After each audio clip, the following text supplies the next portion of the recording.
Vamos a comenzar nuestro estudio en la segunda carta de Pablo a los tesalonicenses. Concluimos la primera hace 2 semanas, hoy vamos a entrar en la segunda. Antes de entrar en el texto que vamos a estar desarrollando el día de hoy, quiero invitarle a que me acompañe a orar para que el Señor nos dirija en este tiempo de estudio bíblico. Oremos. Señor, nuestro Dios y Padre Celestial, te alabamos, Señor, oh Dios de imposibles. Señor, tu consejo permanecerá, Señor. Así es la palabra que sale de tu boca, Señor, que no volverá a ti vacía, sino que lleva a cabo el propósito para el cual enviaste. Hoy que hemos venido, Señor, que nos hemos congregado como iglesia para escuchar tu palabra, oro que hables a nuestra vida, que cumplas tu propósito en nosotros, que nos des crecimiento espiritual, que podamos guardar la palabra tuya, Señor, en nuestros corazones y por tu gracia vivir de acuerdo a ella. Oro, Señor, que nos transforme, Señor, que no permitas que salgamos igual. Queremos vivir para hacer tu voluntad, Señor, para amarte y para amarnos los unos a los otros. Señor, quiero rogarte que obres en nuestras vidas esta mañana, en el nombre de Jesús. Amén. Amén.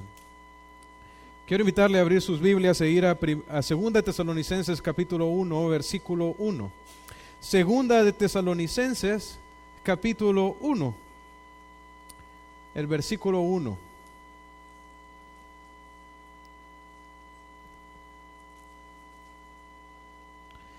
El día de hoy vamos a estar estudiando los primeros 5 versículos, así que los vamos a leer. 2 de Tesalonicenses 1, versículo 1 dice: Pablo, Silvano y Timoteo, a la iglesia de los tesalonicenses en Dios Padre y en el Señor Jesucristo. Gracia y paz a vosotros de Dios nuestro Padre y del Señor Jesucristo.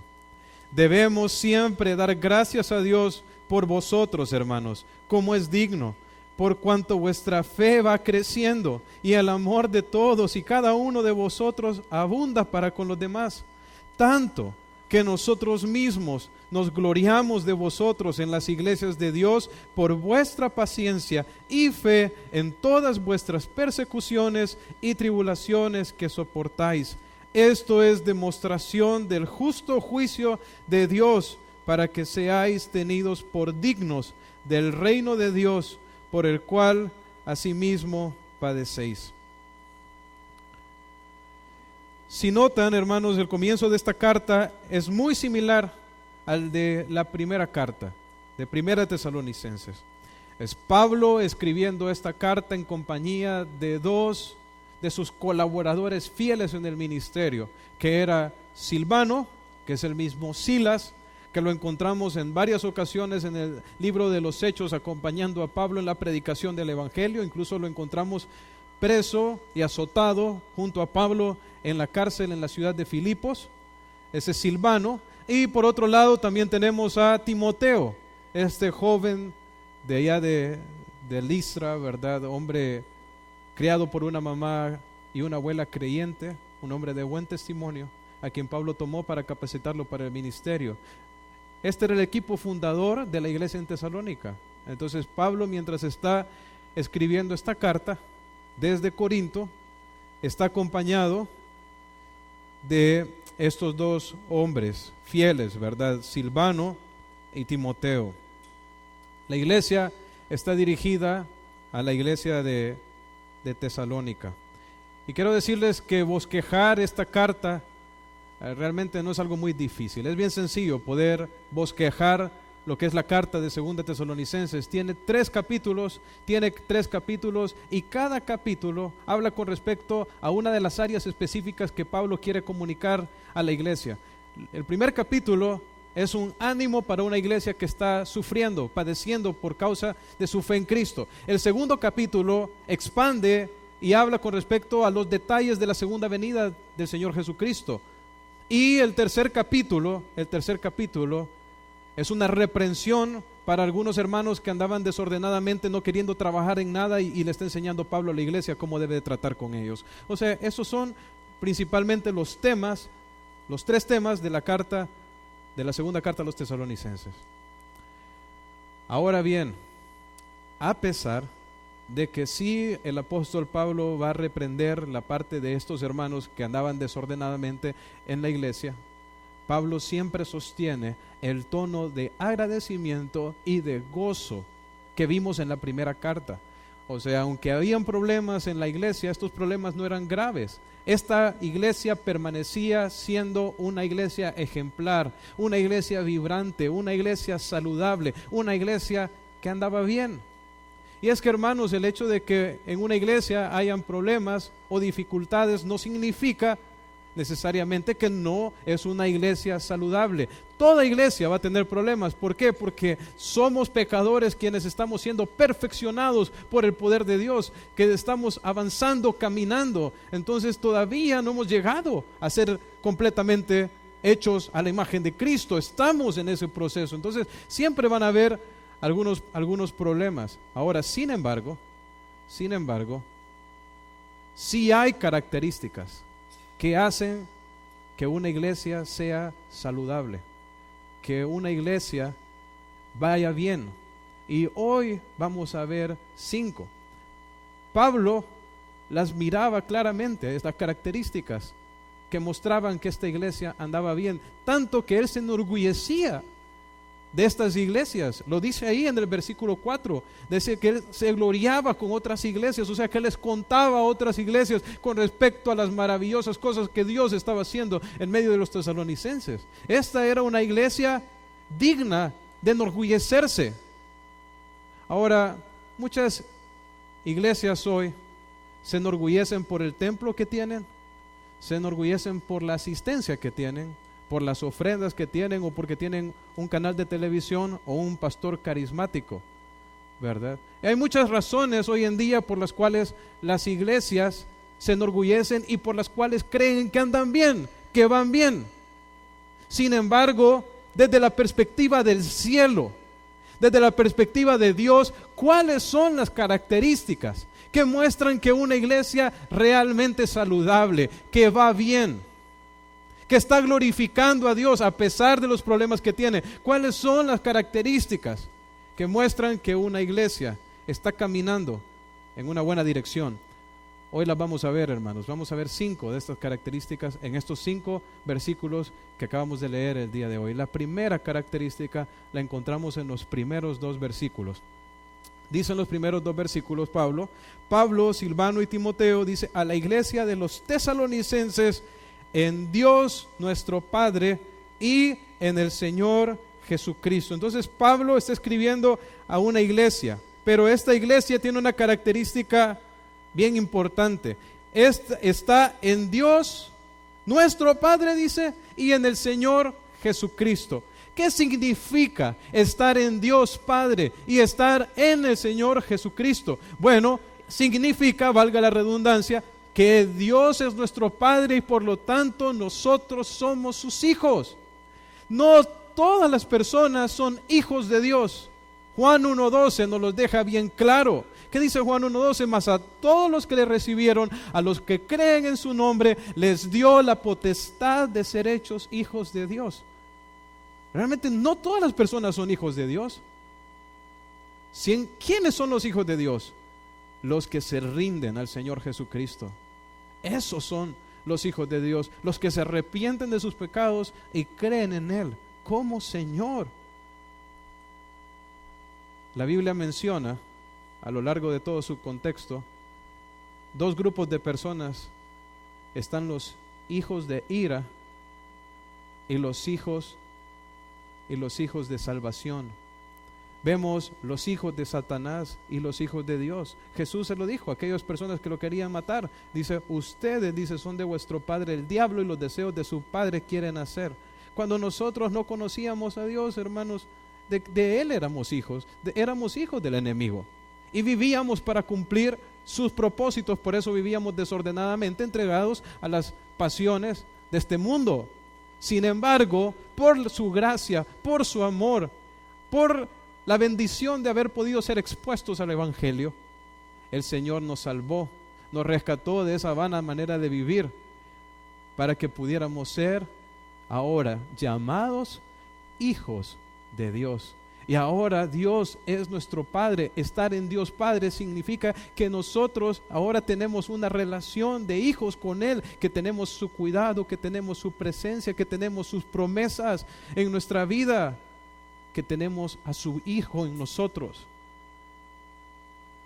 Entonces esa es la primera parte. Entonces, ¿qué hace que una iglesia sea saludable? Primeramente es que tiene una genuina relación con Dios, que realmente es una iglesia que está compuesta por personas que se han convertido, que se han salvado, que han sido redimidas. Hoy en día hay muchas personas que dicen, yo voy a la iglesia, pero van a lugares donde no les predican el evangelio, no les predican el verdadero mensaje que trae salvación. Entonces, ¿qué es? Solo es un grupo social, no es la verdadera iglesia del Señor Jesucristo. Porque la verdadera iglesia de Jesucristo está conformada por personas que se han rendido a Jesús. Como dice ahí, no están solo en Dios Padre, sino que también en el Señor Jesucristo. ¿Por qué? Porque cuando nosotros estábamos en el pecado, como dice Juan 8:34, nosotros éramos esclavos del pecado. Nuestro Señor, nuestro amo era el pecado, pero ahora estamos en Cristo y nosotros tenemos ahora el mejor amo que una persona pueda tener en el universo, que es Jesucristo. Él es nuestro dueño, Él es nuestro Señor, Él es nuestro amor. Ahora nosotros tenemos otro dueño. Él nos compró por su propia sangre y ahora nosotros somos de Él. Somos salvos. Entonces, una iglesia verdadera, hermanos, es una iglesia que está conformada por personas que tienen a Dios como su Padre y tienen a Jesucristo como su Señor. Esa es una verdadera iglesia. Ahora bien, podría ser que hayan personas aquí que aún no son parte de la verdadera iglesia, porque a usted no lo hace parte del cuerpo de Cristo, de la iglesia verdadera, solo el ser un asistente en una iglesia. Usted puede decir, es que yo me congrego en Impacto, yo voy a Impacto. Pero si usted no se ha arrepentido de sus pecados, usted no ha confiado en Jesucristo para su salvación, no le ha rendido su vida a Él, entonces usted, aunque venga aquí, aunque se congregue aquí, todavía no pertenece a la iglesia verdadera. ¿Qué hace a una iglesia saludable? El estar compuesta por personas que realmente se han convertido de sus pecados. Personas que por la gracia de Dios, porque nuestra salvación no es ganada por obras, sino que es por gracia, que por gracia han llegado a ser hechos hijos de Dios. Ahora bien, pero no solo eso. Dice Pablo en el versículo 2, gracia y paz a vosotros de Dios nuestro Padre y del Señor Jesucristo. Porque, ¿sabe, hermanos? La gracia que nosotros recibimos de Dios no es solo para nuestra salvación, no es solo para nuestro perdón, sino que también es para nuestra transformación. La gracia de Dios en la iglesia, la salvación no implica solo el hecho que nuestros pecados han sido perdonados, sino implica también que hemos recibido por la misma gracia de Dios los recursos para vivir una vida de victoria, una vida en santidad, una vida en amor a Dios. Eso es lo que tiene una iglesia saludable. Tiene la gracia de Dios, está compuesta por personas redimidas que han experimentado el poder de Dios en salvarle, pero también el poder de Dios en transformarle. Por eso dice, gracia y paz a vosotros, porque es la gracia de Dios y es la paz de Dios, el tener comunión con Él, lo que nos permite avanzar a nosotros, ser salvos y avanzar en nuestro caminar con Cristo Jesús. Hermanos, nosotros no tenemos nada por lo cual jactarnos. Si hemos visto algún cambio en nuestra vida, si nosotros hemos sido salvados, es porque Dios nos ha tenido misericordia, es porque Él nos ha redimido, es por su gracia. Ahora, entonces, ¿cuál es la primera característica? La primera característica es que es una iglesia redimida. Está compuesta por personas que realmente se han entregado al Señor. Eso es lo que hace primeramente una iglesia saludable. Ahora, ¿cuál es la segunda? La vemos en el versículo 3. Versículo 3. Dice Pablo, debemos siempre dar gracias a Dios por vosotros, hermanos, dice, como es digno, por cuanto vuestra fe va creciendo y el amor de todos y cada uno de vosotros abunda para con los demás. Y aquí vemos la expresión del agradecimiento de Pablo.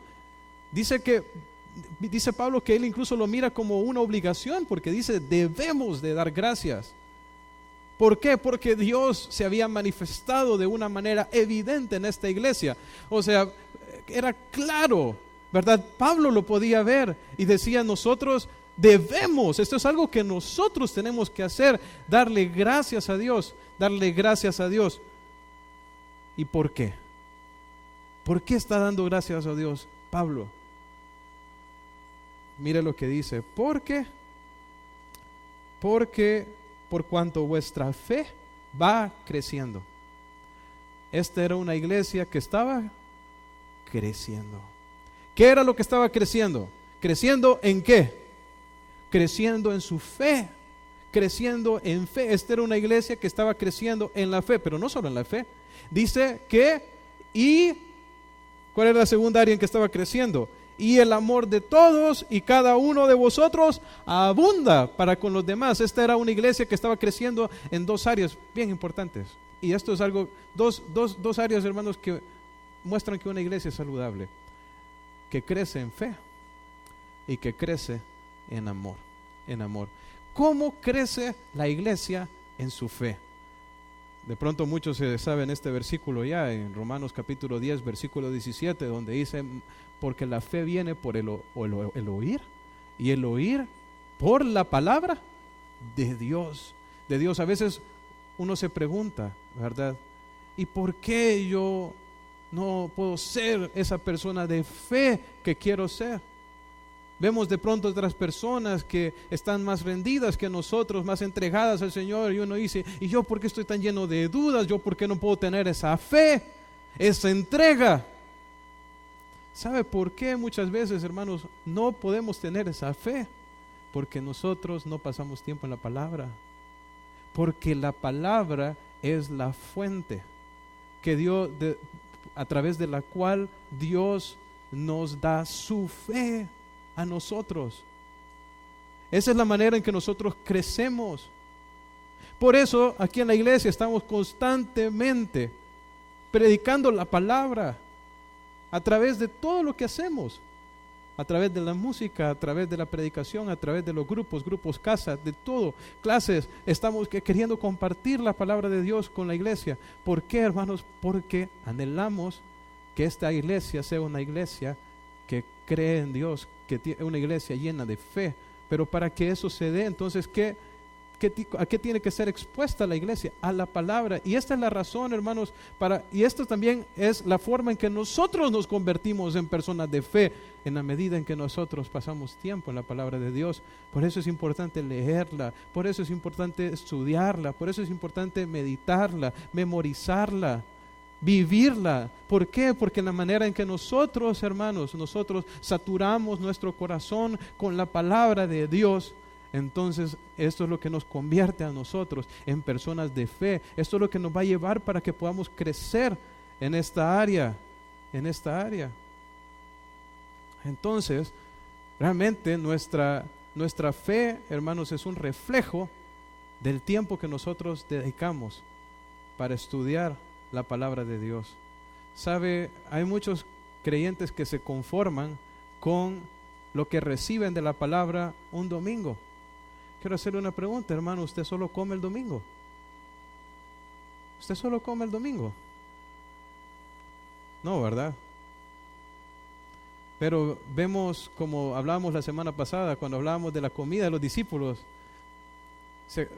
nosotros le damos tanta importancia a la comida física, pero muchas veces descuidamos la más necesaria, que es la comida espiritual de la palabra. Entonces, ¿qué era lo que pasaba con esta iglesia? Esta es una iglesia que estaba creciendo en su confianza en Dios. ¿Y de dónde venía esta confianza? Venía de que era una iglesia que estaba descansando en la revelación de Dios, en el conocimiento de Dios, ¿verdad? Que había recibido por medio de la predicación de su palabra. Entonces, primera parte es crecer en en su fe, ¿verdad? Eso es una característica de una iglesia saludable. La segunda, como les dije, es crecer ¿en qué? Crecer en amor. Y de hecho, hermanos, una muestra de que nosotros estamos creciendo correctamente en la fe, en nuestra fe, es que también estamos creciendo en amor, en amor. O sea, vimos que crecer en fe tiene que ver con saturarnos de la verdad de Dios, pero si nosotros, hermanos, estamos entendiendo bien la palabra, estamos creciendo correctamente en nuestra fe, eso se va a ver reflejado en el amor que nosotros nos tenemos. Es peligroso cuando nosotros tenemos mucho conocimiento, pero ese conocimiento no nos conduce a ser personas más amorosas. Entonces, eso significa que yo estoy envanecido, que yo me he enorgullecido por el conocimiento que tengo. Si a mí, mi conocimiento de Dios, mi estudio de la palabra no me conduce a ser una persona más amorosa, que ama más a Dios y ama más a los demás, entonces mi conocimiento, o significa, mejor dicho, que yo estoy envanecido con el conocimiento que tengo. Esta era una iglesia, hermanos, donde dice Pablo, donde abunda, dice, el amor de todos y para con cada uno. Y noten que no dice que el pastor de la iglesia es el que ama, ni dice que son los líderes de la iglesia en la que ama. Bajo la inspiración del Espíritu Santo, Pablo comunica algo bien bonito. Aquí dice que el amor de todos y cada uno, era cada uno. En esta iglesia no solo son los líderes los que son llamados a crecer en el amor y ser personas amorosas, somos cada uno de nosotros, de los que estamos aquí, cada uno. Usted, yo, todos tenemos que crecer y ser personas más amorosas. El crecimiento es algo que es evidente, ¿no es así?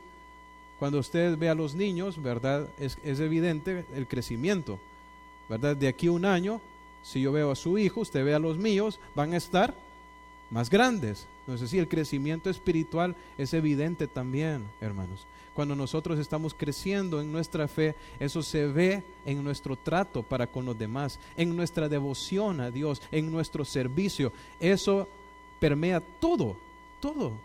El amor que nosotros mostramos es una evidencia de que estamos creciendo en la verdad. Y quiero ilustrárselos con un ejemplo. Con el ejemplo de una persona a quien le escribió el apóstol Juan. En la tercera carta de Juan,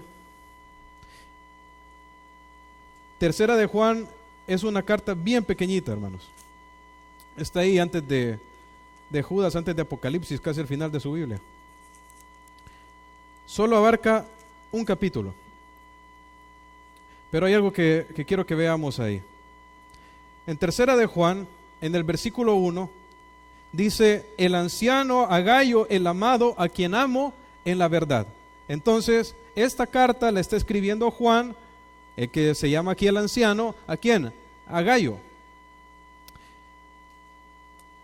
Y dice en el versículo 3, pues mucho, dice, me regocijé cuando vinieron los hermanos y dieron testimonio de tu verdad, de cómo andas en la verdad. Entonces este Gayo, hermanos, sí que era Gayo. Era un hombre que de buen testimonio, o sea, un hombre que andaba en la verdad. Dice que la iglesia misma, los hermanos, dice, estaban dando testimonio de cómo andaba en la verdad. ¿Sabe qué es una persona que anda en la verdad? Que está viviendo de acuerdo a la palabra de Dios. Una persona de fe. Esto era Gayo, ese era un hombre de fe, un hombre que vivía conforme a la verdad. Ahora noten lo que dice en el 4, dice Juan, dice: yo no tengo mayor gozo que el oír que mis hijos andan en la verdad. Entonces el mismo Juan está tan gozoso por el estilo de vida, por la forma en que está viviendo Gayo. Ahora miren el versículo 5. Amado, dice, fielmente te conduces cuando prestas algún servicio a los hermanos, especialmente, dice, a los desconocidos, los cuales han dado ante la iglesia testimonio de tu amor. Y harás bien en encaminarlos como es digno de su servicio a Dios, para que continúen su viaje. Ok, Los hermanos habían dado testimonio de que él andaba en la verdad, pero también habían dado testimonio de su ¿qué? De su amor. ¿Cómo habían detectado los hermanos el amor de Gayo? Dice, fielmente te conduces cuando prestas algún servicio a los hermanos, especialmente a los desconocidos. ¿Sabe cómo demostraba Gayo el amor? En su servicio. Venían hermanos desconocidos que estaban llevando la palabra y él los recibía, a pesar de que los no conocía, los hospedaba, los atendía. ¿Cómo se reflejaba la verdad, el hecho de que Gayo vivía de acuerdo a la verdad de Dios en su servicio amoroso para con los demás creyentes? Hermanos, así es como se demuestra que nosotros andamos en fe, que estamos creciendo en la fe cuando nos amamos, cuando nos perdonamos los unos a los otros, cuando cuidamos los unos de los otros, cuando estamos pendientes de nuestras necesidades físicas, espirituales, cuando oramos los unos por los otros. Esa es la manera en que nos demostramos el amor. El amor. Si el Señor no viene, ¿cómo nos debería de encontrar el próximo año a nosotros? Si somos una iglesia saludable, si somos una persona espiritual, una persona que está andando con el Señor, ¿cómo nos debería encontrar el próximo año? Siendo más amorosos. Si es que estamos creciendo en el Señor verdaderamente. Si no crecemos, tenemos problemas. Estamos enfermos y de pronto hay pecados en nuestra vida que no nos permiten crecer y de los cuales nos necesitamos arrepentir. Ahora, esta iglesia, entonces, era una iglesia que crecía, y así es como debemos ser nosotros también, si es que vamos a ser una iglesia saludable, una iglesia redimida, una iglesia que crece en fe y una iglesia que crece en amor. Ahora vamos a ver la cuarta característica. La cuarta característica, volviendo a Primera de Tesalonicenses, volviendo a Segunda de Tesalonicenses, está en el versículo 4. Mire lo que dice: tanto, dice Pablo, que nosotros mismos nos gloriamos de vosotros en las iglesias de Dios, por cuanto vuestra paciencia y fe en todas vuestras personas, por vuestra paciencia y fe en todas vuestras persecuciones y tribulaciones que soportáis. Entonces, aquí Pablo muestra aquello que lo hace sentir a él orgulloso, lo cual él ha estado compartiendo con otras iglesias, la obra de Dios de la cual él se está jactando en un buen sentido. Dice, nos gloriamos, dice, de vosotros en las iglesias por vuestra paciencia y fe, dice, ¿en qué? En las tribulaciones y en las persecuciones que soportáis. ¿Sabe cuál es otra característica de una iglesia saludable? Es una iglesia que persevera en el sufrimiento. Mire, la palabra paciencia, la que se traduce aquí como paciencia, es la palabra perseverancia. Esa es la idea. O sea que ellos, a pesar de que estaban pasando por tribulaciones y persecución, ellos no habían tirado la toalla. Ellos se habían mantenido firmes, creyéndole al Señor. Dice, vuestra paciencia y fe. O sea que a pesar de todo lo que estaban sufriendo, ellos estaban confiando en lo que acabamos de cantar hace poco, que el Señor tiene el control, que Él es soberano. Eso es. ¿Sabe? Una de las evidencias de que nosotros hemos realmente puesto nuestra fe en el Señor Jesucristo es que aunque nosotros pasamos por tribulaciones y persecución, nos mantenemos firmes, seguimos adelante, perseveramos. Dice aquí, tribulaciones y persecución son dos cosas. La tribulación tiene que ver con dificultades y problemas. Y es muy posible que fueran de índole económico. Si ustedes recuerdan, en la segunda carta a los Corintios, cuando Pablo está dándoles el ánimo a los corintios de ser generosos, les pone el ejemplo de las iglesias de Macedonia. Y es interesante porque aquí Pablo está diciendo que él le compartía a otras iglesias con respecto a la fe de ellos. Y una de las cosas que Pablo dice con respecto a las iglesias de Macedonia, dentro de las cuales estaba la iglesia de Tesalónica, era que estaban en extrema pobreza. Aún así eran iglesias llenas de gozo, eran iglesias generosas. Pero entonces de pronto esta era una iglesia, hermanos, que estaba pasando por una necesidad económica bien severa. Entonces les dice Pablo acá que él está tan orgulloso, ¿Qué lo comparte con otros? Del hecho de que a pesar de que están en tribulación, ellos se mantienen firmes. Ellos perseveran. Pero no solo tribulación, sino también persecución. ¿Por qué?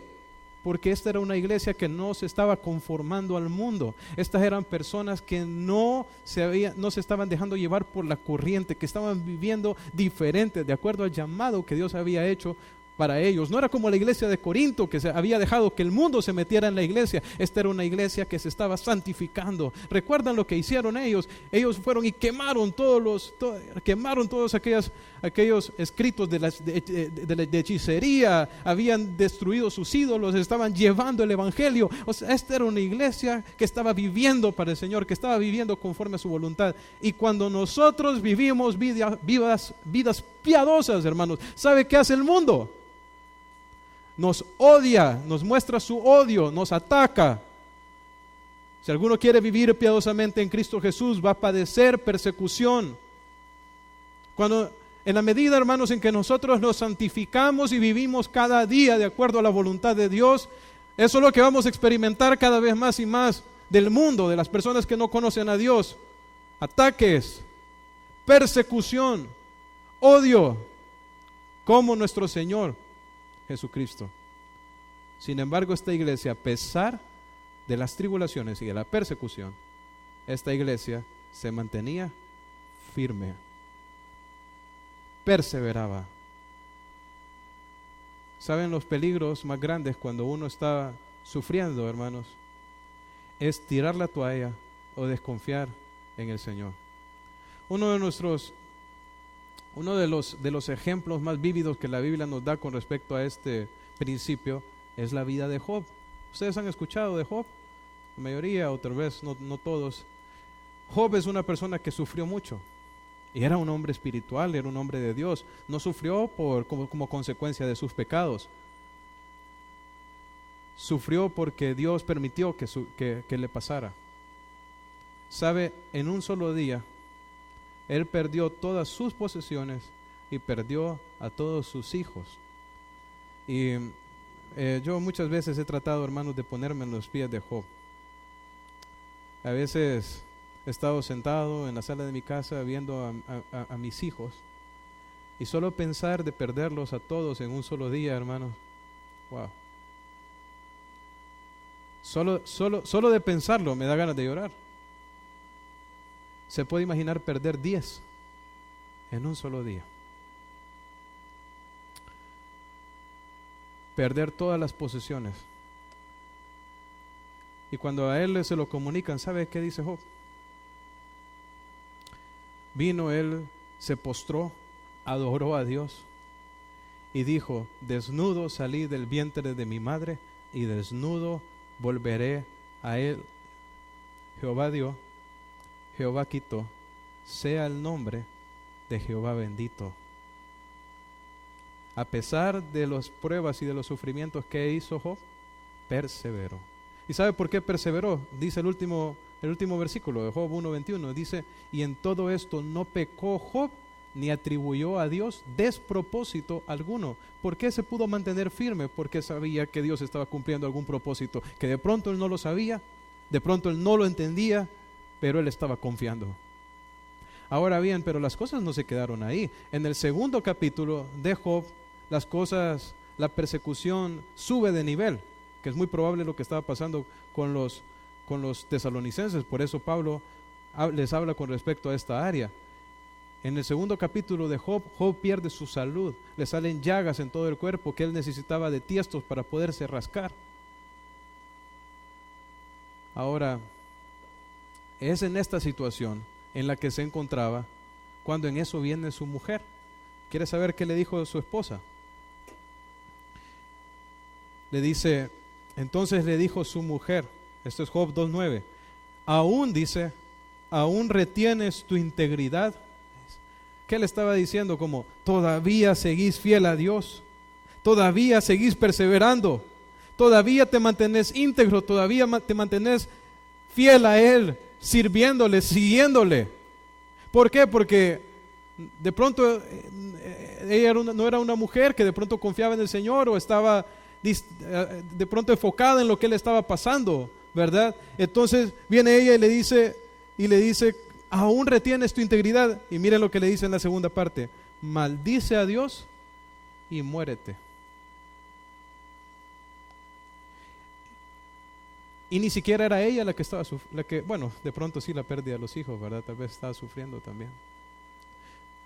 Pero en ella era como, ¿para qué vas a seguir perseverando? Esta es la mentalidad del mundo, hermanos. Esta es la mentalidad de los que no conocen a Dios. ¿Cómo vas a seguir a Dios aunque hay tanto sufrimiento, hay tantas cosas malas? ¿Por qué Dios les permite? ¿Por qué Dios permite todo eso? ¿Ah? Si Dios existiera, entonces nada de eso pasara. Pero eso solo muestra la limitada capacidad de comprensión del hombre. Si Dios lo ha permitido, es porque Él sabe mejor, porque su sabiduría es muy superior a la nuestra. Y Él sabe cómo usar los sufrimientos para llevar a cabo buenos propósitos. ¿Sabe qué le dijo? ¿Qué le contestó Job a su esposa? Y él le dijo: como suele hablar cualquiera de las mujeres fatuas, has hablado. Y has hablado como una mujer insensata, necia, que no conoce a Dios. ¿Qué? ¿Recibiremos de Dios el bien y el mal no lo recibiremos? Y mire lo que dice: en todo esto no pecó Job con sus labios, a pesar de que había perdido sus hijos, sus propiedades, su salud y aún el afecto de su mujer. No pecó Job. ¿Qué hizo? Perseveró. Y eso es lo que hacen los creyentes. Esto era lo que enorgullecía tanto a Pablo. Y yo creo por lo cual muestra también que una iglesia realmente saludable, hermanos, algo que trae gozo al corazón de Dios, cuando sus hijos, a pesar de todos los sufrimientos, de tribulaciones o de persecuciones que puedan atravesar, se mantienen creyendo, se mantienen confiando, se mantienen perseverando. Ahora, ¿cuál es la última? La número 5. La vamos a ver en el siguiente versículo, en el versículo 5. El versículo 5. Dice, esto, dice Pablo, es demostración del justo juicio de Dios, para que seáis tenidos por dignos del reino de Dios, por el cual asimismo padecéis.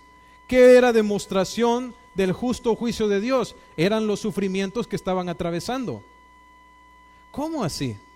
¿Será que los creyentes, nosotros los cristianos, experimentamos un tipo de juicio de Dios aquí en la tierra? Pues déjenme decirles que sí. Y vamos a ver de qué se trata. Ahora, este juicio, hermanos, no es el juicio de condenación eterna, ¿verdad? En Romanos capítulo 8, en el versículo 1, el apóstol Pablo nos dice: ahora pues ninguna condenación hay para los que están en Cristo Jesús, los que no andan conforme a la carne, sino conforme al Espíritu. Los que estamos en Cristo Jesús, no hay condenación para nosotros, no hay un juicio de destrucción eterno para nosotros. Somos salvos por gracia y para siempre, por causa del amor del Señor. Entonces, cuando está hablando aquí Pablo acerca de que estos sufrimientos son una demostración del justo juicio de Dios, no está hablando acerca del juicio de condenación eterna, está hablando acerca de otro tipo de juicio, que es el que nosotros experimentamos como cristianos aquí en la tierra. ¿Saben cuál es ese juicio? Es el juicio de purificación, es el juicio de perfeccionamiento, es el juicio de transformación. Es un juicio que Dios trae a nuestra vida para moldearnos, para transformarnos, para, como dice ahí, para que seáis tenidos por dignos del reino de Dios. ¿Sabe? Dios está conformándonos a nosotros a la imagen de Jesucristo, y Él tiene un cincel para llevar a cabo esto y para quitar de nosotros todas aquellas cosas que no le agradan, y se llaman persecuciones y tribulaciones. Hay una cita paralela a esta que estamos leyendo, que está en Primera de Pedro capítulo 4, versículo 5.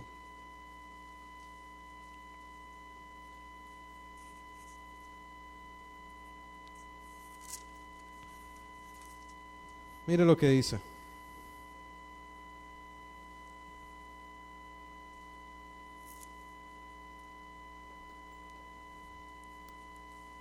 Perdón, es el versículo 15, no el versículo 5, el versículo 15.